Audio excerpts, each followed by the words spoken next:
This is Evening News for Monday, April 21, 2014. I'm Michael Young. Thanks for joining us. Making the headlines tonight. Port Kaituma man shoots wife, turns gun himself. Rodney COI to begin tomorrow. DJ and another man shot during ice bucket row. 3-month-old baby among family of 7 evicted from Berbice home. And Guyanese celebrate Easter 2014 in a big way. Let's get right into tonight's top stories. Let's tell you first that an elderly man went berserk this morning, taking his own life in the process, but not before shooting his reputed wife to death at their home in Port Kaituma, Northwest District. The shooting incident occurred at about 4:20 hours, according to the police.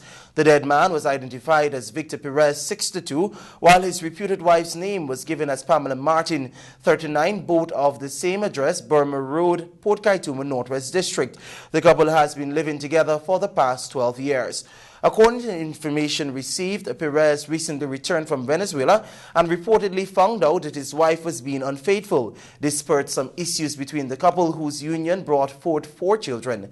Based on reports gathered, whilst the man was receiving treatment for an incurable disease in Venezuela, his wife would often go out with her male partners. Upon his return, he reportedly confronted her, but this led to them having frequent arguments, with the recent being in the wee hours of Sunday morning when he committed the act. The police recovered an impoverished shotgun and 3 empty cartridges at the scene, suspected to be the murder weapon, and they were taken as evidence. The long-awaited and anticipated Walter Rodney Commission of Inquiry is set to commence work tomorrow. More details from Alexis Rodney. Scores of persons are expected to testify in the investigation, which seeks to ascertain who or what may have led to the death of the late historian and political activist Dr. Walter Rodney. Dr. Rodney was killed 33 years ago when a bomb implanted in a walkie-talkie device exploded in his lap while he sat outside the Georgetown prisons. Fingers have since been pointed in the direction of the then ruling government, People's National Congress, under the leadership of the late President Lyndon Forbes Sampson Burnham, claiming that he, through the late former Army electronics expert Gregory Smith, gave Rodney the device that killed him. However, the party has blatantly denied any involvement in any such act. Meanwhile, some members of the Working People's Alliance have received invitations from the Secretariat to participate in the investigation. According to party leader Rupert Roopnarine, a meeting is scheduled for Wednesday where discussions will be held to that effect. On February 25th last, the 3-man commission was appointed to examine the circumstances leading to the death of Dr. Walter Rodney. Some $112 million has been budgeted for the commission. Reporting for the Evening News, I'm Alexis Rodney. Thanks, Alexis. The Guyana Trade Unions Congress says it has retained civil rights lawyer Mr. Selwyn Ain Peters to represent its interest on the Walter Rodney Commission of Inquiry, as it announced that it will be participating in the international probe into the death of the historian. In a statement last week, the GTUC said that it met the commissioners when they were on their exploratory visit and expressed concerns with the terms of reference. Dr. Walter Rodney remains a national and international figure, and in the present circumstance cannot be looked at as the property of a specific family or group. He belongs to all, and consultations as to the way forward in arriving at the truth should involve everyone, the GTUC said. The GTUC also announced that it is conscious of its role as a national organization and it will be guided by the historical developments. It said that it took a decision that it will not stand idly by and allow a national commission of this nature to commence and conclude work without Labour making its position known. 2 Jamaican nationals were this morning taken into police custody as they were attempting to smuggle 28 kilograms of compressed marijuana into Guyana. They were arrested by members of the police narcotics branch at the Chedijagan International Airport moments after they disembarked a Flight Jamaica flight. According to information received, the police were conducting their routine searches on passengers' luggage when the marijuana was unearthed in their suitcases. Police in a release stated that the man and woman are assisting with investigations as charges are expected to be laid shortly. In the National Drug Report for 2012, It was revealed that the police seized 80.587 kilograms of cocaine, 16 grams of hashish, and 40 grams of ecstasy for the year 2012. In addition, 12 cannabis eradications totaling 18 fields were destroyed, with an estimated total of 130,950 kilograms of marijuana being destroyed. There was an additional 513 cannabis seizure during the year, which yielded 108 kilograms. You're tuned to the Evening News. More news after these messages. Stay with us.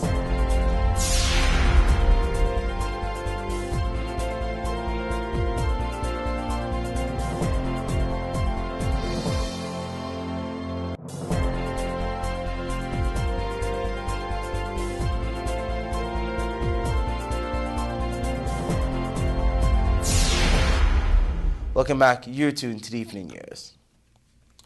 The police have launched a manhunt for two men who allegedly shot a popular radio announcer DJ and another man during a scuffle in the parking lot of the Ghana National Stadium, Providence, East Bank, Demerara, in the wee hours of this morning.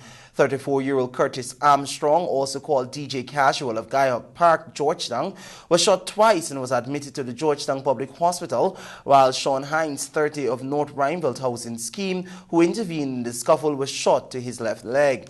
He too was admitted a patient at the GPHC. While information about the shooting remained sketchy, relatives of the popular DJ remained tight-lipped and refused to speak to the media, claiming that once he's out of danger, they will issue a press release. The shooting incident, according to information, stemmed from an argument involving an ice bucket. The 2014 Rupununi Rodeo ended on a high note on Saturday as hundreds turned out to witness the event. More details in this report. Someone told me that his news ever stick this morning. Yes, just pissing onto that horse. Oh yes, that was Paul. Put your hands together, ladies and gentlemen. Put your hands together. Paul, proudly representing Dadanao Ranch.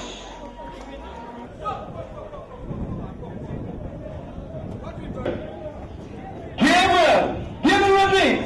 1, 2, 3, 4, 5, and then let's see what you're going to do when the line is off. What a lovely sound. Number 1, Hansen, up in here, right up. Look at what is happening right here. Excitement in here. That was just some of the action which took place on Saturday at the 2014 annual Rupununi Rodeo in Lethem.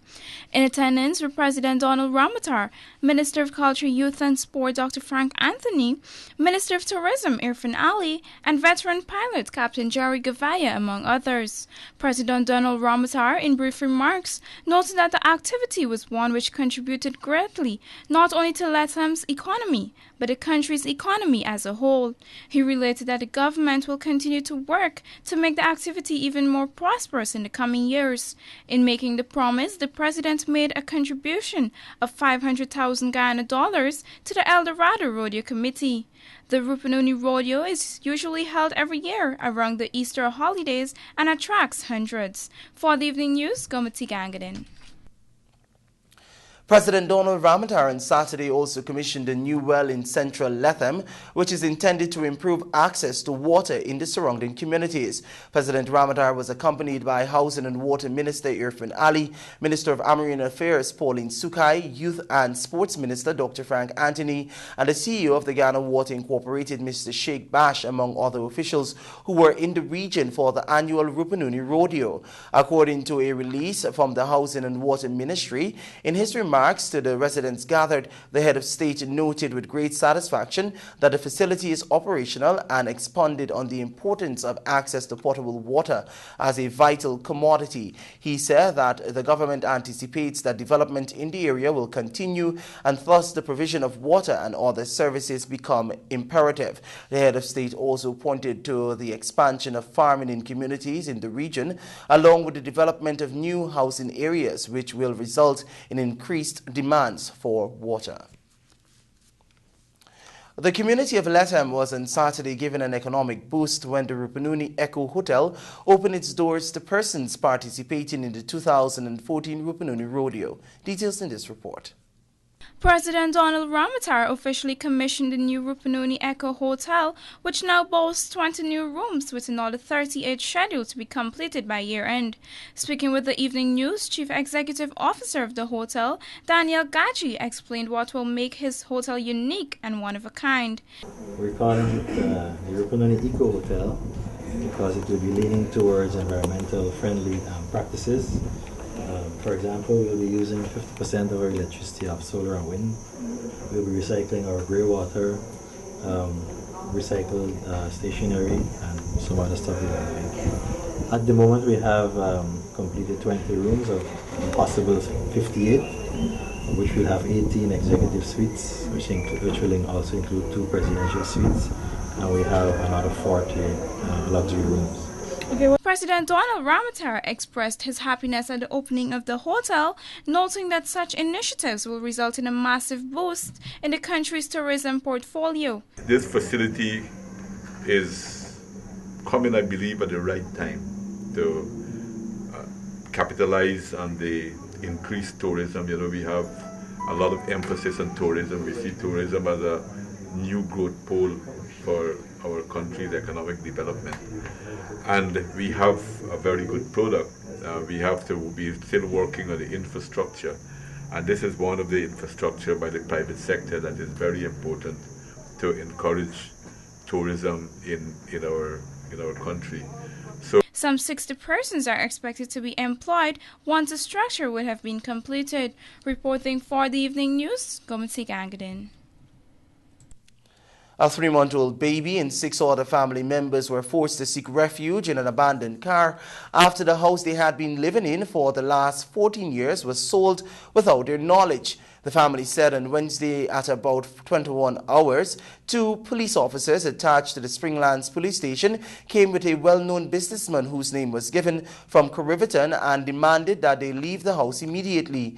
Jenwati Pesod, the mother of the 3-month-old baby, told this newscast that she was in the house having dinner when the men entered and ordered them out, even though they did not produce any document to justify the eviction. Pesod said she became scared and her husband told her to collect the baby as the police cannot put the baby on the ground. The police kept insisting that they will place the baby on the ground, but she eventually collected the infant even though she was being pushed away by the police. In tears, the woman said that since Wednesday evening, their belongings were left in the streets and they have nowhere to go, nor anywhere to store the items. This is the Evening News. Join us on the other side of the break for more news.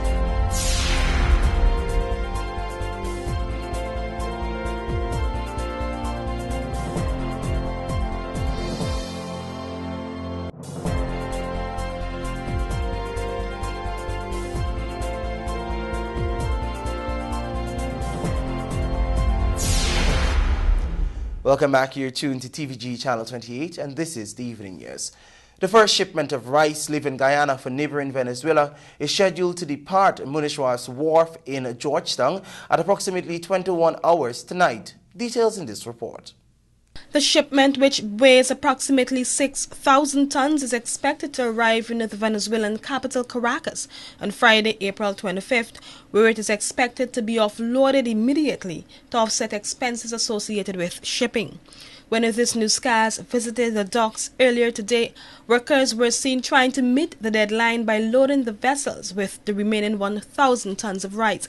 Agriculture Minister Dr. Leslie Ramsamy noted that this shipment marks the first of a set of rice that will be exported to Venezuela, adding that by the end of April, it is anticipated that approximately 100,000 tons of rice would have been exported. The minister pointed out that if all of the rice that is scheduled to leave the wharf for Venezuela arrives at the scheduled time and that there is no delay, then the vessel will depart tonight. However, if the process does not go smoothly and there are hiccups, then the vessel will leave for Venezuela sometime tomorrow. The Ghana Revenue Authority, in collaboration with the Caribbean Organization of Tax Administrators, has launched its essay competition, which is aimed at stimulating and encouraging interest in taxation matters. The competition has been launched under the theme, The tax code is a roadmap for law-abiding citizens and businesses to pay what they legally owe, not an obstacle course to be gained and gotten around. It is open to secondary school students between the ages of 14 to 16 years old. The essays should be between 800 to 1,000 words, typed in Times New Roman font size 12 on quarto size paper using 1.5 line spacing and fully justified. Each entry must contain the name of the member state, the name of the school, and the name, age, and form of the competing student on the first page of the submission. The best 3 national essays will be selected for entry into the regional level competition. The determination of the 3 winners in a regional level will be made in accordance with the process agreed by the COTA and publicized during July 2014. The winning entry will receive $1,000 and a trophy. The second prize winner will receive $750 and the third prize winner will receive $500. The winner's schools will also be awarded. The deadline for submission of the essays is Thursday, May 15, 2014, and all essays must be submitted in sealed envelopes marked COTA Essay Competition 2014 and addressed to the Senior Manager, Communication and Tax Advisory Services Division, the Ghana Revenue Authority, 201 Camp Street, Georgetown. Thousands of Guyanese celebrated Easter 2014 in different ways earlier today as they reflected in some way or the other on the true meaning of this period. Gabriela Patram spoke with some patrons in and around the capital city and she filed this report.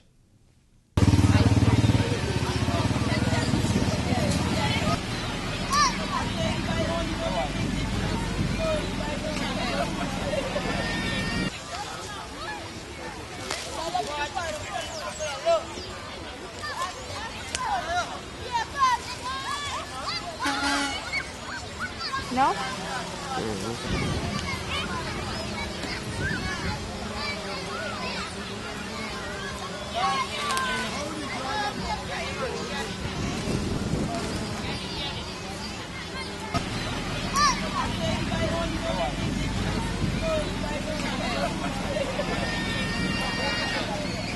Those were scenes from the National Park and the Botanical Gardens as families picnic and flew their kites to celebrate Easter Monday.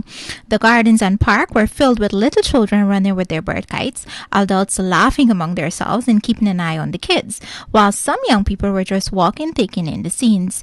The evening news took their cameras to the streets and saw the views of some persons. At 2 feet. At 2 feet? Yes. You bought it or you made it? My father made it. Father made it. Alright. So you having fun thus far? Yeah, but it's pulling me away sometimes. Every year I be out here. Yes, Easter is a family get together. Friends come in from overseas. Who in Guyana, we have a nice time. We share everything. I've been coming to this park from the time it opened. A good day to be with the family. As you could see, this is 2014 Easter, but place is still the same way, but the breeze are not blowing, so we not got much kite in the air. But at least we enjoying a family picnic together, so we're trying to do our best this year for Easter. Thanks. Can you just celebrate your Easter celebration? Well, it's just like the normal thing, because every year we come into the gardens with our family, cook different kind of things, everybody come and just have a good time. We're having so much fun here for Proxim on 11th Smith Street, and we just came out here as young people, just having so much fun. And you guys are here every year? No, not really. We just choose to come here at the gardens. We usually go at the park. Or sometimes we go on the seawalls, sometimes we run. But today we decide to come out as a group to have fun together. Sometimes the Easter time is not about being alone. It's about being together with other people and sharing the fun. It's not about you alone. It's a weekday. Actually, I haven't been home for a while. 5 years since I haven't spent Easter at home, but I'm really enjoying it. I mean, we have nice weather and here just relaxing with the family and really having fun. Reporting from the National Park for the Evening News, I'm Gabriela Patram. Starting this year, the Caribbean Examinations Council will begin marking exam papers online. The local CXC exams registrar, Myrick Smith, said that the electronic marking system will go a long way in reducing the cost of grading the exams. This year, they are piloting the program with about 11 different examination scripts that will be marked online. That should make a significant impact on the marking of the exams, he said. Teachers will no longer be moved from all across the region to mark in centers in Barbados, Trinidad, Jamaica, and Guyana, but with e-marking, the teachers can remain at home and mark online. The examination body has enlisted the services of the company RM Results to provide the electronic platform through which the exams will be graded. Join us on the other side of the break for your sport news.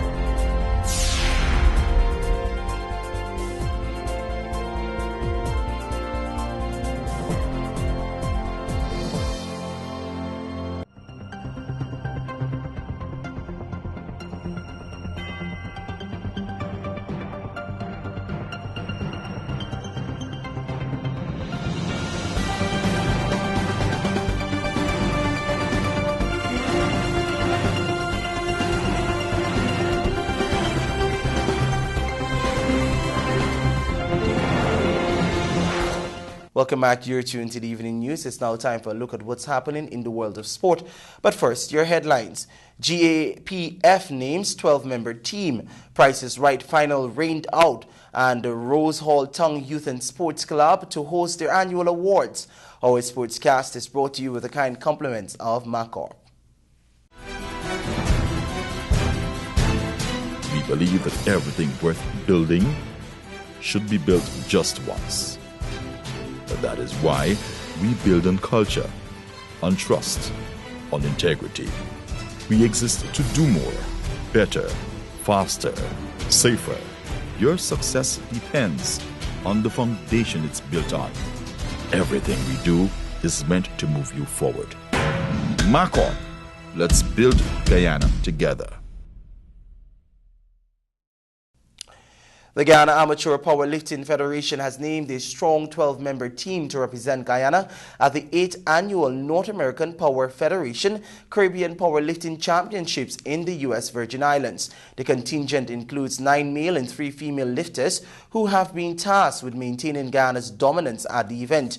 Currently, Guyana are the 2-time defending champions, having won the title in 2012 and 2013. According to a correspondence from the GAPF, the lifters were selected on the basis of their performance at the Senior National Championships held in November 2013. The team is Leon Ruperty, Tyrone Esibo, Paul Adams, Osman Mack, Anis Adi Thomas, Jermaine Snag, Mariano Jeffrey, Colin Chesney, Steffi Denobrega, Chitra Ramlochan, and Kimberly Mars Long. The Price is Right supermarket-sponsored Upper Quarantine Cricket Association organized the 2nd Division cricket final was rained out on Saturday. The match was scheduled to be played between Curviton Cricket Club and the number 70 MYO at the number 69 Vikings ground on Saturday. Meanwhile, organizers from the Upper Quarantine Cricket Association are expected to meet with the sponsors soon to arrange a new date for the match to be played. Curviton Cricket Club booked their place in the final when they defeated number 71 Cricket Club by 124 runs, while number 70 MYO had earlier earned the right to contest the final when they whipped number 48 Challengers by 40 runs. The final is scheduled to be played using color clothing, white ball, and would be a 50 overs affair. The Rose Hall Tongue Youth and Sports Club will hold its 24th annual award ceremony on Sunday, April 27, 2014 at the St. Francis Training Center. According to a media release from the club, a total of 40 awards will be presented, including awards for the Cricketer of the Year, Female Cricketer of the Year, Worker of the Year, the Most Promising Player, and the Under-15 Player of the Year. The main aim of the awards ceremony, the release added, is to inspire all of the Rose Hall Tongue Youth and Sports Club members to aim for the highest standards, to elicit better performances from individual players, and to achieve better results as a unit, and to get its members to understand their responsibilities as well as their roles. Join us on the other side of the break for your bridge reports.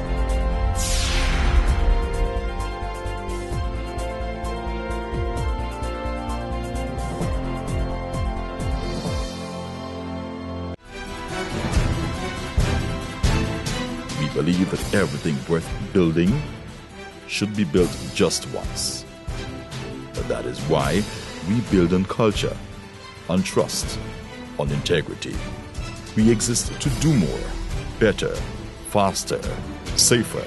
Your success depends on the foundation it's built on. Everything we do is meant to move you forward. Mark on. Let's build Guyana together.